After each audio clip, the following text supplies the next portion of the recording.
What is up, everybody? Happy Thursday to you. This week has blown by. Unplanned live stream. If you missed this, you can catch it on the replay. So I was just catching up on my news feeds. I've been kind of checking in, checking out because I really try not to keep up with Satan's world too much. Even though I have to a lot, I try to check out as much as I can because this stuff can be overwhelming. It can be overwhelming. I mean, you see some of the stuff that the government is doing. I mean, there's a lot of government policies right now that got people very nervous, rightfully so. I think that, the logic behind the policies and especially Trump's economic policies, I mean, I feel like somewhere there's a good place coming from there in terms of what they think could possibly get America back on track. I've been catching some interviews with Trump lately, and he seems to be very sincere about making America a manufacturing powerhouse again. And many will argue that it's a day late, buck short for that because we're so woven into this globalist economy, if you will. But I think that, again, I was talking to somebody and, I was like, we were talking about tariffs. And I said, well, I look at it like this. Trump when you have a case on the table that to me is legitimate and other people are not refuting, then I think that it's a strong case to have on the table. So, for example, Trump says, these other nations that call themselves our friends, these individuals are not being very friendly. And as we are continuously concerned about their economic empowerment, we have almost neglected our own, and this has gone on for decades. Now we are in this debt that we need to mitigate. And I think that, like I said, every American, no matter what side of the aisle you were on, agreed that government spending was outrageous, right? And it's okay for all that spending to happen when, only a limited number of people are benefiting from the spending. Meanwhile, you have people's future generations who are being obliterated, who are being reduced to slaves again. And that's not fair. There are a lot of people who can build and create legacies 12 times, multiple generations over. And they're not even allowing Americans with these economic, to me, they've been derelict of their duty economically to the people of this country. And for them to believe that it is not fair for just one generation of our family to benefit from our and have a legacy that we can leave for them, it's just unreasonable. When you sitting up there and you can create wealth for multiple generations, give the average American at least one or two. And I think that's what people are asking. And that's not going to happen if the government doesn't have control over the spending. But the government, I think not only does the government need to check itself, I think Americans need to check ourselves because we have been consumed. We have been programmed to be this consumption society, this society of convenience.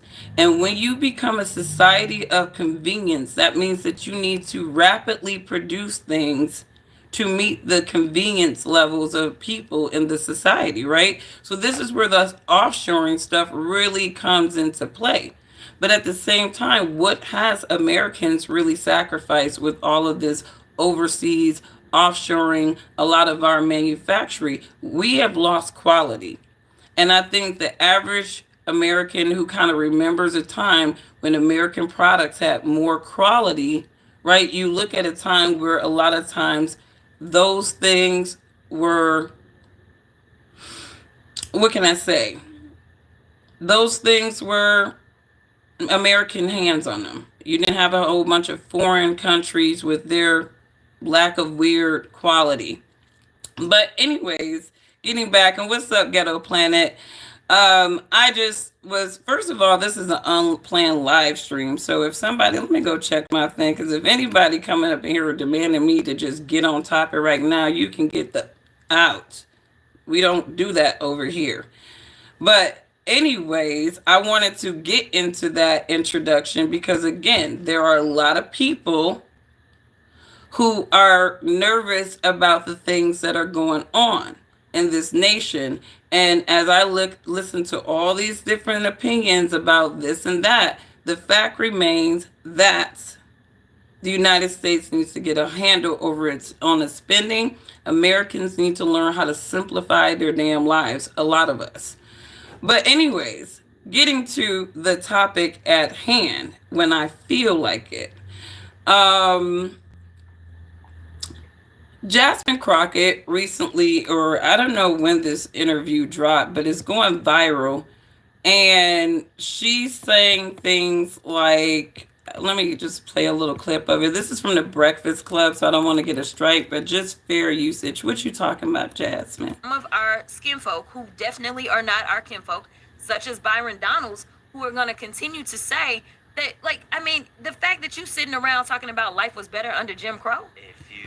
So that was one of the statements that Jasmine said. And everybody can have their opinion about Jasmine Crockett. You know, I don't have any dog in any fight when it comes to these political operatives. So there's that. So don't come over here expecting loyalty to anything. I am only loyal to God's kingdom and Yeshua the King. Lives. And if we all right, go ahead, Jasmine. We continue to put people into office, and that even means some of our skin folk who definitely are not our kinfolk, such as Byron Donalds, who are going to continue to say. Let me see if I can make this louder.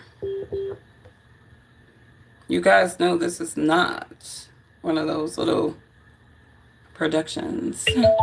There we go. Say that, like, I mean, the fact that you sitting around talking about life was better under Jim Crow. All right, let's like, see. Is this because you don't understand history? For the record, y'all, I'm not aware of where Donald said. Okay. And this is. And so you think that whitewashed you? I'm not really sure. Or comments that he made that kind of comment. This is I don't know. Paralegal Institute of Washington. Or literally, it's because you married a white woman, and so you think that whitewashed you. I'm not really sure, like, what it is. So here's the thing about. Go ahead, Jasmine. I'm like, bruh, like, what are you talking about? Like, what are you saying? Like, he just out here. You know, I feel like they give him his talking points, and he's like, yes, massa, I got it. So here are my thoughts on what Jasmine said. Okay, first of all, she said not all skin folk are kinfolk, and that's absolutely true. And if we are going to be technical about it, like, and I think when we get into these technical semantics, people get irritated because they're like, all y'all black people are the same. All y'all black people come from the same place and whoop-de-whoop-de-whoop. And it's like, no, that is not true. And even down to the Bible, black people, even in the Bible, were not the same. Some of us are descendants of Shem. Some of us are descendants of Ham. So there's that too. So if we want to break it down, we can break it down. But she's right. Not all skin folk are kinfolk, just like the white folks will say that not all their skin folk are kinfolk. Because culturally and ideologically, people run around and operate with different ways of thinking about themselves and even their cultural identity. Byron Donalds obviously is someone removed from any sense of cultural identity because he's more so, it's safer to just be a nationalist, which many black people are in the mindset that it's safer just to have national identity and no cultural identity, and that keeps them safe, ambiguous, and able to move in different circles, right? Jasmine Crockett, she is pretty much moving just like Byron, but she's on a different side of the spectrum, right? And her masters are the same color as Byron's, right? And she's placating to the talking points and the talking style that even her Democratic masters want her to be placating to. So she's out there being super black woman. And I remember I did a blog a couple of months ago, and it was during the time where Marjorie Taylor Greene was talking about Jasmine Crockett's lashes, right? And Jasmine Crockett obviously allowed her with her disgrace, because I think Marjorie Taylor Greene and Jasmine Crockett are the same damn creatures with just different skin on different side. But they're the same damn harlots creatures, if you will. But I said, Jasmine Crockett, I was looking at that exchange and I'm like, she allowed Marjorie Taylor Greene to bait her, right? And in that space, I don't think that it's good to have representatives who are easily baited, right? And people can say, no, Jasmine was defending herself. Jasmine this, because Jasmine came back and did defend herself. She was like, what did she, bleach, blonde, butch, bleach, body, something like that. She was talking about basically Marjorie Taylor Greene looked like a blonde chick, Johnny Bravo, basically. Like, and she do remind me of Johnny Bravo, that shape. But anyways, Jasmine Crockett and her are the same, but I said she let her bait her, and she let her bring out the stereotype of a black woman. I've been saying this about Jasmine Crockett, that she comes off as the stereotype of a black woman. And a lot of people conflate strong black woman with ghetto, talking without any type of decorum, just saying shit, right? Like she's on CNN calling Trump a racist. Even the black anchor was like, well, and she's trying to talk her down from doing that. Like, let's get away from that, blah, blah, blah. No, he's a racist. Like, she's just adamant about that, right? But if Trump called her a racist and was adamant about her being a racist, now she's going to play the victim card and talk about how she's attacked. And so it's like, again, I believe that what's fair for the goose is fair for the gander. But Jasmine goes on to say that Byron Donalds is whitewashed. And if you follow my blog, you know that I've done several videos contrasting black conservatives and black liberals. And I will post a link to that video that I did a couple of months ago, contrasting black conservatives and black liberals again, because I think it is an interesting conversation to have. And I kind of talk about some of my observations. And again, black liberals, they interracially date. And again, I don't have any issue with people who choose to interracially date for the right reason. If you like to play in the snow, play in the snow. If you like to, explore all the flavors like Baskin Robbins, do your thing, right? If you truly don't have a preference and you don't discriminate, right? But there are some people who interracially date because they are riddled with social stigma. Maybe they don't want to be outward about it, but some of them do interracially date. So when you talk about black people talking about black or white men who get with black women are trying to mask over some idea of white guilt, that could be true or false. It could be true or false, depending on the people and the circumstances in which they met. Same thing when they say if a black man gets with a white woman, really he is saying that his women are not good enough, and that he upholds mindsets of white superiority, and that he believes that when he reaches a certain status of life, that he needs to have a white woman to feel like he has truly made it. And again, that could be true or false. There are a lot of black men who have white wives because they truly fell in love with them. Circumstances were just there and they fell in love, right? There's all kinds of reasons why people interracially date, and it doesn't necessarily have to be associated with any stigma. But for black conservatives, it is absolutely undeniable. It is absolutely undeniable.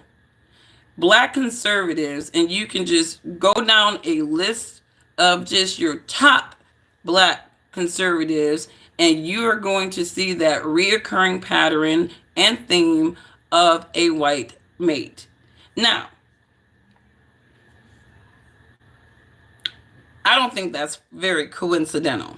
And I think there is a whole psychology to explore when it comes to these black conservatives and why the reoccurring theme for them are white mates.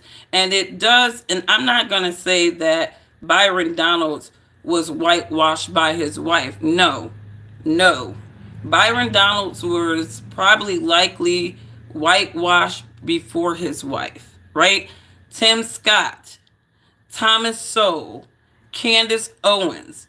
You go down the list, and there is a reoccurring theme of black conservatives having white mates.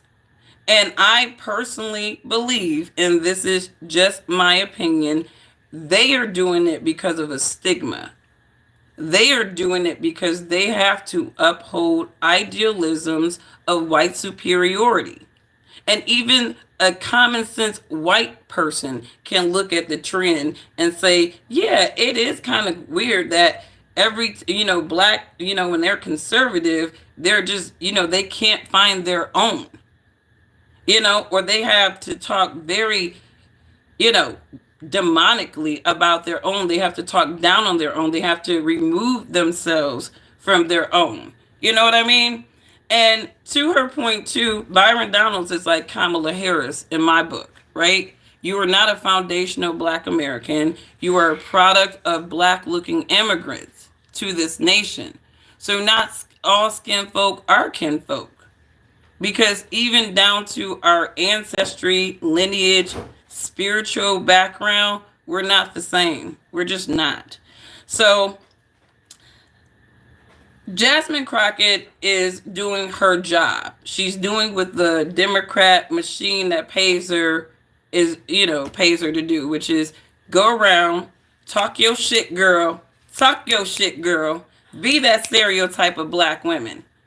Be that stereotype of black women. And she's doing her job. She's doing exactly what the psyops want her to do. Because, even if she doesn't do anything tangible, which she's not, but she's only going to tangibly run her mouth, right? At least they have this image that has been elevated into government of the stereotypical black woman, right?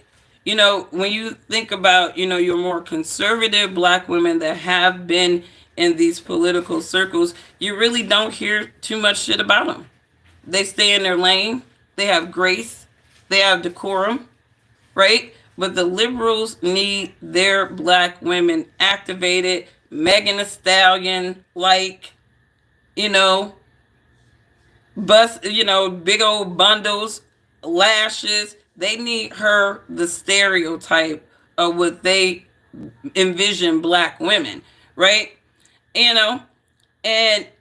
Jasmine, I have just literally, if y'all follow my blog, I used to wear the European white man hairstyles as well. But one of my brothers kind of rebuked me. And he's like, I want to see you in some African style, natural, like braided styles at least, if you're going to do the whatever. So I complied. And I'm going to be honest with you, I don't want to go back to European style hairstyles. I love my culture. I love my people. I love our flair. And, I don't really feel like, black women, a black woman's beauty is measured on how European she can make her hair. So, and I'm more of a naturalist anyways too. I'm kind of going into that zone in my life. And so I definitely, and these are banana fibers, you guys. This is plant-based braiding hair. All right. I love it. I love it. I love it. I love it. But anyways, you guys, let me know what you think about this. Jasmine is doing her job. I don't disagree with I think, if you look at her statements from a political lens, yeah, you're going to be offended all day, right? But if you look at her statements from a real more in-depth social cultural lens, she's not wrong, even though she's speaking in the context of ignorance, but she's not wrong. You know what I mean? And even down to these black conservatives, y'all just go look at the trend yourselves. It's undeniable. It is undeniable, right? All of these face fronts, Tim Scott, you just put them on it, like just look at their mates. Look at their mates. Candace Owens, Brandon Tatum. Go down all your favorite black conservatives list, and you're going to see, the reoccurring thing. A white handler of some sort, or they're going to have a white mate. And again, I say this to say that there's nothing wrong with interracial dating. But for those people, a lot of them are not doing it for love. They are doing it to escape any idealism of blackness. They want their kids to look ambiguous most times. There is a reason behind a lot of these black conservatives, and they're gravitating towards white mates. So if you were a black person with a white mate and it was an organic thing, you guys met somewhere, and it just kind of happened, kudos to your relationship. If you're married, I hope it lasts forever, right? But if you are one of these people in these political circles with your white mate or whatever, your trophy, that's really what the trophy is, right? For a lot of these black conservatives, is the white mate. The white mate is their trophy. Now they have achieved in so many degrees. But there are people who may disagree with this, and no Jojo has to come onto this channel and agree with me. So there's that. There is that. But these are just my opinions about these conversations. But I do tend to look at things from a broader lens. And I do tend to, try to not add the political spear when I'm trying to make conclusions. And I'm going to say that, Jasmine, as ignorant as she has been on the mic these days, she is not far off from the truth about this, with her whitewashing statement of Byron Donalds. Because, again, he's a black conservative. And you do have to look at those people. Jasmine turned around and we find that she has a white friend, or if she marries a white mate, then she deserves all the shame for trying to shame him in the same game that she's trying to achieve. She trying to get this. If she ends up with a white mate, we're going to know that Jasmine wanted the same trophy that Byron had, that white mate. We're gonna know that she wanted the same damn trophy that Byron had. So we'll keep our eye on Jasmine. Is she married? Is she married? Let me get into the comments. But yeah, Candace Owens too. They have to marry a white person. And let me see if I can find. I did a live stream about black conservatives, and actually I did one recently talking about the Caitlin Clark thing, how the black conservatives and the liberals, how they had how that conversation went between the two of them. But even I'm telling you, the patterns don't lie, and this is not to be offensive or anything like that, or racist. Even white people sitting up there screaming racist about everything. It's like, stop being so damn triggered. You people are weird as hell. Like, learn to get some fruitages of the spirit or something, because everything ain't racist. It just doesn't fit your narrative or line of thinking, and you have to concede that everybody's not going to think like you. You have to concede that everybody is not going to think like you. So, anyways, you guys, I work on central hours, and so what is it? I got about less than an hour to get on. But you guys, let me know what you think. Let me read some of these comments. You think you report me for hate speech and other stuff? Well, go ahead, you little snitch. I think I'll report you for being a demon. And let's hide your demon ass from my channel too. All right, here we go. Here we go now. Let me get into these comments because I know it's some weirdos up in here.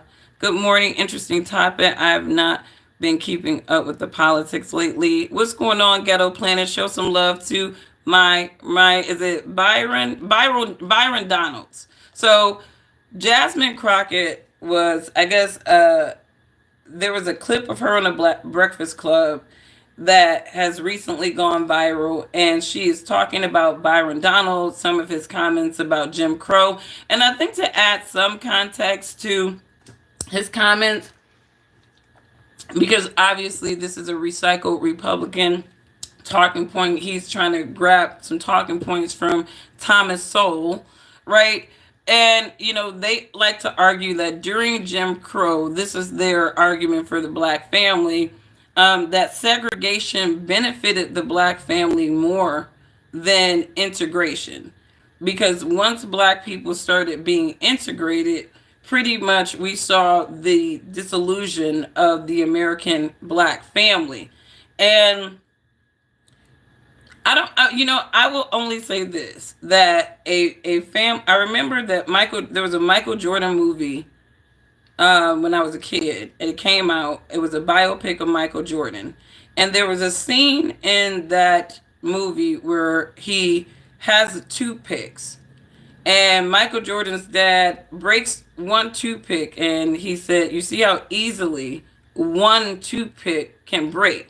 Then he takes a bunch of toothpicks and he tries to break them. He said it's harder to break, a family or unit, when they're together, right? And that was a really powerful moment in a film that I never forgot. Obviously, I'm 42 now and I'm still talking about it. But I say that to say that, when black people struggled together, when we had a notion of struggle together, right, there was more cohesion, right? There was more community, because we were all dealing with the same types of enemy attacks, and we were aware of this. But once you start integrating the people with the the people that they perceive to be their attackers, their enemies, right?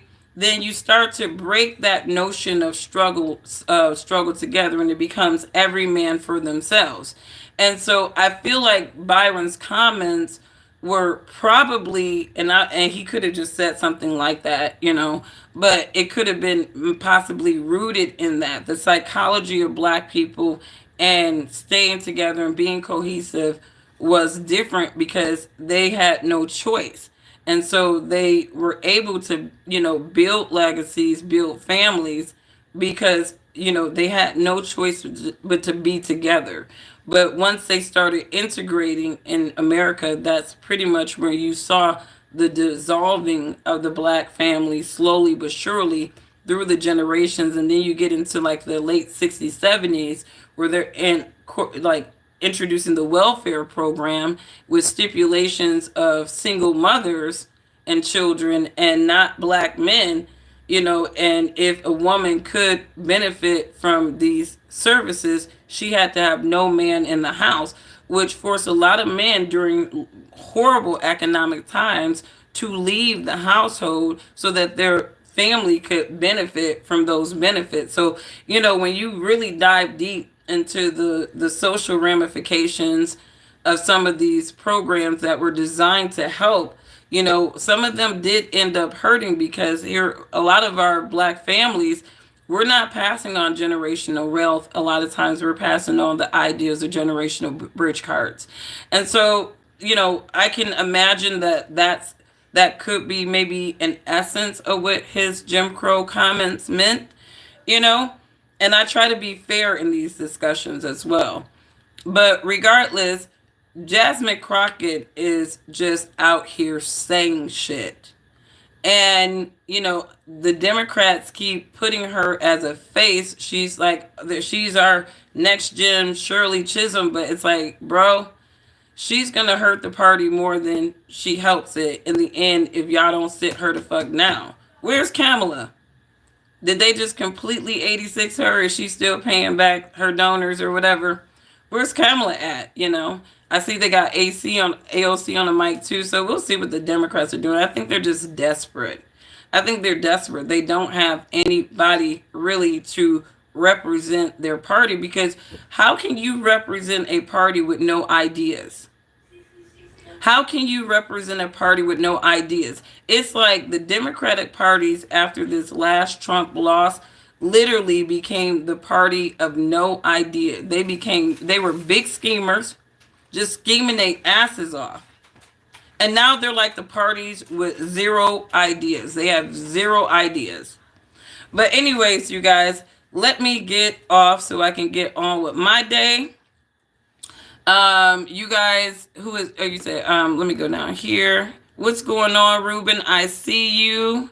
Noah Garcia, I don't know who you talking to, bro, at all, you know. Um, can you please, let me see. Let me get this demon off of here. We're going to block anybody ignorant from the channel. We don't do ignorant ass people. We do not. You belong to your father, the devil, and that's where we're going to send you. What's going on, Adam? I see you. Have a wonderful day, and thanks for tuning in. You said you just got here to see. I know, man. I am so sorry. I'm so random with this channel. But just talking about Jasmine Crockett this morning. Oh, young Eldor in the house. Black folks were definitely more unified as well. What's going on, young Eldor? We see you. We see you. You said, yo, you black, will talk like you got some black common sense, and not there's a difference between black people and Negroes. Some of you guys aren't even Negroes. You need growth. Need. You are need growth. Thanks. Okay. And have a blessed day. You too. And what is SSGG? Are you just coming up in here saying shit? So we're going to have to hide you from the channel. Bye, demon. We don't do that demon shit up in here. I will block your ass unapologetically. Don't play with me. But anyways, you guys, have a wonderful rest of your day. You know, love your neighbor as yourself. If you would not disrespect or abuse yourself, do not disrespect or abuse your neighbor. If you are a follower of Yeshua, you know that we are supposed to be peaceful people. We are supposed to be mild tempered, okay? And, you know, and part of that is understanding how to bridle our tongue. You know, there's a time, place, and manner. There's a time to speak. There's a time to be quiet. And a lot of, you know, what I'm seeing today is, and I'm one of those people, I actually talk off the top of my head. But I feel like I'm intelligent enough to do that.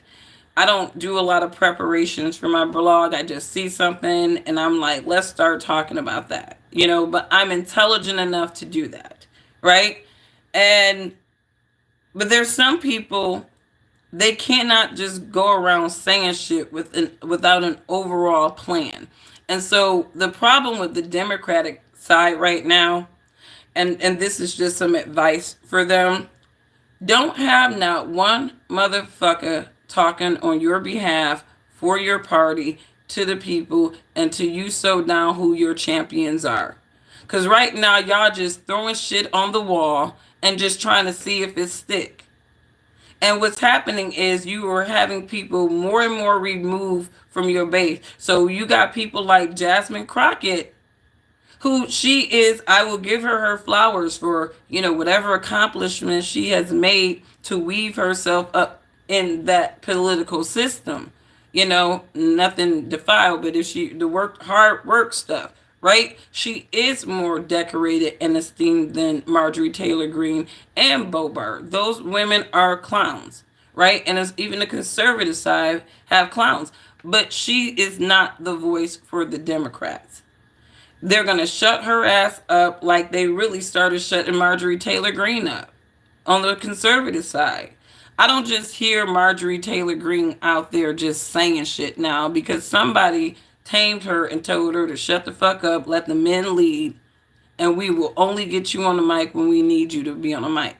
I don't really hear Marjorie Taylor Greene just out there saying shit anymore because even Lauren Boebert, they even shelved her ass in terms of making her super public because these women were doing a lot of shameful shit behind closed doors that they got caught up on. Like when Lauren Boebert in the movie theater with some dude, some Democratic op tricked her into going to the movies and allegedly some things was going on. right? So, no, I am not a transgender. Is your mama a transgender?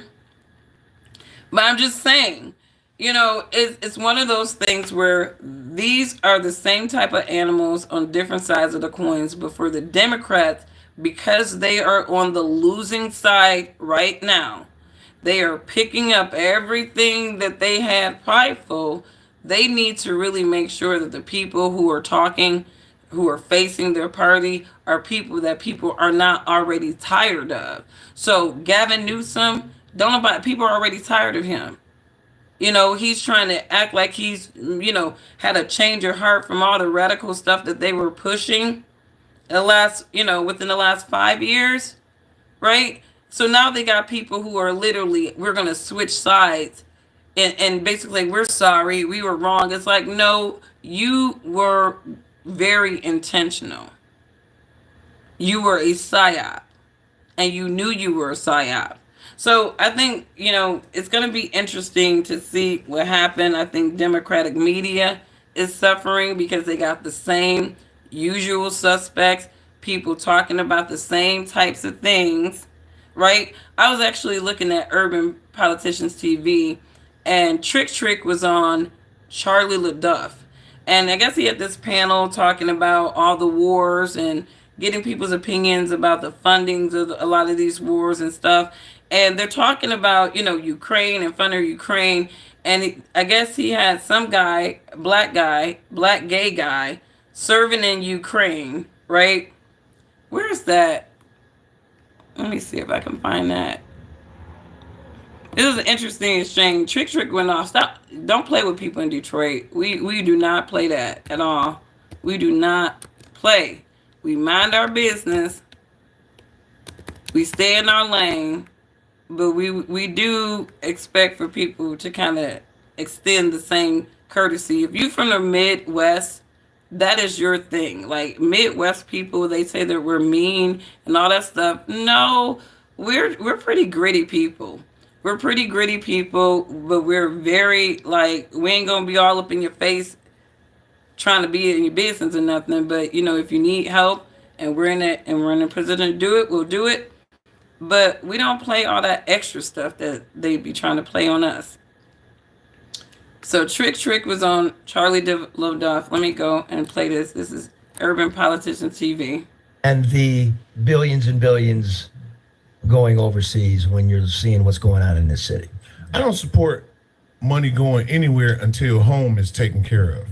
Facts. You don't drive a $500,000 car and your house only worth $100,000. You know what I mean? And it ain't paid for. It's just common sense. It's like, take care of home first. Why are we financing a war in another country? Bad water pipes. We still got a million other issues that need to be solved right here in America. We got niggas walking in the bathroom behind women, and it was perfectly legal. We got men beat women in women's sports, and it was perfectly legal. We got transgenders or transistors or whatever they are coming in schools talking to children. What the you doing talking to these babies about what? Right. How the you get here? At this point, America, we got a gut problem. And clearly we can see now what it is. All the money and resources that needed for America is being sent everywhere else. Tara, let me ask you then. I did back of the envelope calculation for about $5 billion. The 40,000 homeless vets in this country, we could, with the land, we could build them a nice double wide trailer for $5 billion. What is the value? You're in Ukraine. What is the value of the Ukraine becoming a constant ward of the United States? All right, so I want to say this. The transgender comment comments of transgender that Trick was making, it was in the context of we are using our resources, right? I didn't hear him overtly bashing transgender people. I didn't hear him saying anything demonizing about them. For him, it was more like, hey, we have a lot of resources, a lot of focus on things that don't serve overall Americans. Some of this stuff don't even make any sense. Like a lot of people were like, when the Democrats and the media were talking about drag queen story time, and they were really just promoting all this like sensationalism. Like honestly, they were kind of making it unsafe for transgender themselves because they were literally force feeding it in our face. Like 2020, 2021, 2020, all of that stuff, they were force feeding a lot of that shit in our face and even superimposing it. And the thing is, nobody would care about a transgender until somebody make them care about a transgender. Most people don't wake up thinking about, oh, I hate transgender, or I hope I don't see a transgender today. People got other shit on their mind other than these people. And that's just word 100. And I think that from Trick's perspective is the average American don't care about that stuff. We care about our economic empowerment. We care about the issues that really impact us, like these pipes, these rusted pipes, and all this so-called infrastructure that needs to be repaired, but yet y'all are diverting resources over to some bullshit. That was his point. And so Charlie is asking this guy about Ukraine. He's not talking about no transgender or nothing. This guy is going to go for Trick's comments about transgender, and Trick is going to go off. He going to go boom. Tell us I why. appreciate the question. I'm a little bit thrown back by all the extreme transphobia that I just heard. I don't give a f about all that, cuz he asked you a question about something else. You ain't got to come back and well, I find it pretty. He said, "I don't give a about all that," cuz he was like, he ain't even talking to you about that. Interesting that I just heard. I don't give a f about all that, cuz he asked you a question about something else. You ain't got to come back and I find it pretty interesting that you talk about. You just got asked a question and you still talking to me, bro. I answer my question to him. You just asked. Talk to Charlie, bro. I get a right to respond to you. That I'm just. You don't got. I ain't asked you a mother. You ain't got to respond to me. Talk to Charlie. Well, that's fine. He asked you a question. I ain't asked you, bro. Secondly, you voted for it. Still. Did I ask this nigga anything, bro? I'm not here to talk to him, bro. I'm here to talk to you. I don't want to hear got to say. He started off wrong. I don't know, Trick. Tell me about you. Well, sir, I was trying to be polite, sir, but now that I was, okay. So is it really that deep? So why are you? Okay, let's hear what he said. How am I supposed to here and deal with the extreme transphobia that you're doing? Why are you so? Your verbal language. Wow. Was there anything transphobic about what Trick said in the broad scheme of things, though? Like, I mean, I didn't get the transphobia from that at all. He was just, and there were a lot of resources diverted to that. I mean, and even when you look at Doge, they exposed the resources of that.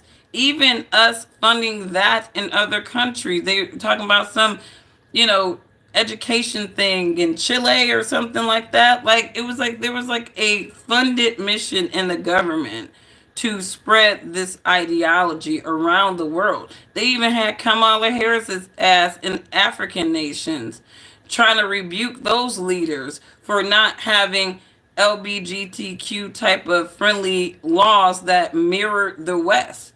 And so, I agree with the dude, Trick, but on the side note, Charlie asked him a specific question, not about transgenders or anything like that. That was just a part of Trick's, rant or question about how we need to keep resources at home and make sure that we're using resources the right way.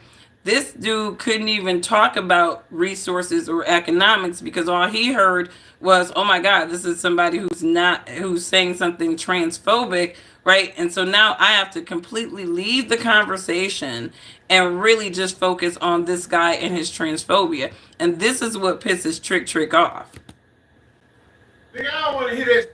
You don't run, nigga. How the get the tell me how to think or how to talk? Nigga, do your job.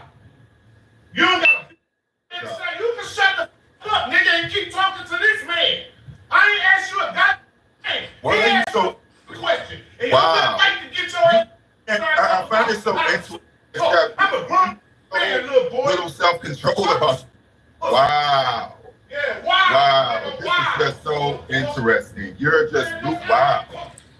But you know, it's so funny. The gay guy is saying that Trick doesn't have self control, but he actually lacks self control and higher intelligence by even starting his conversation with trying to rebuke this man for what he felt like he was saying. Like you were being asked a specific question, and if you didn't like his comments, that could have been another time to address it. But you want to address it right there and completely deflect from the whole conversation so that you can target him and with his and try to rebuke him about what his sentiments may be about trans culture and some of the things that we've been doing in this nation, you know, in relation to that cultural ideology.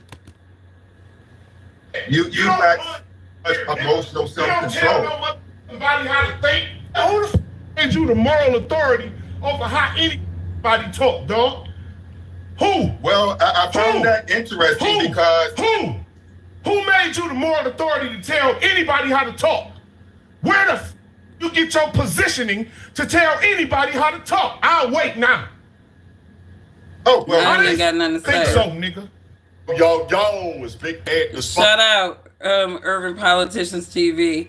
So, but you know, when I was looking at this interview, it's interesting because if you say white person or black person or trans person, gay person, anybody who is affiliated, associated with any of those cultural, ideological beliefs, it's automatically a trigger in their brain, and it's almost like their brain has to decide, is this something it's saying good, bad, favorable?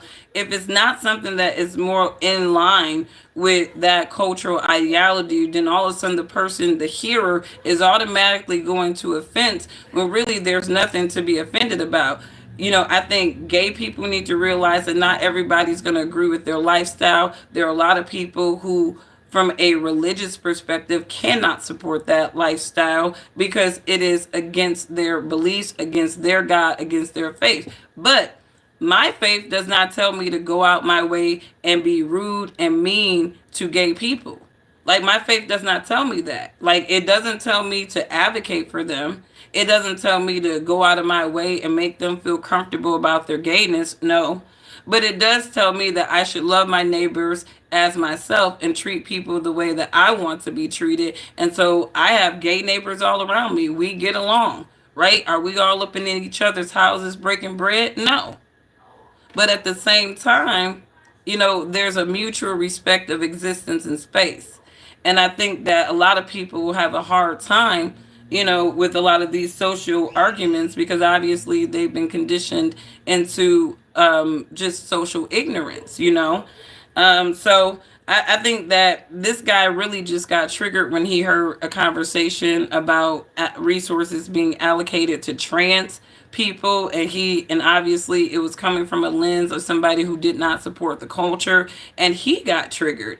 But he put his triggering on Trick and basically antagonized the situation. So anyways, you guys, you have a wonderful rest of your day. Again, love your neighbors as yourself. If you would not disrespect or abuse yourself, do not disrespect or abuse your neighbors. Bye.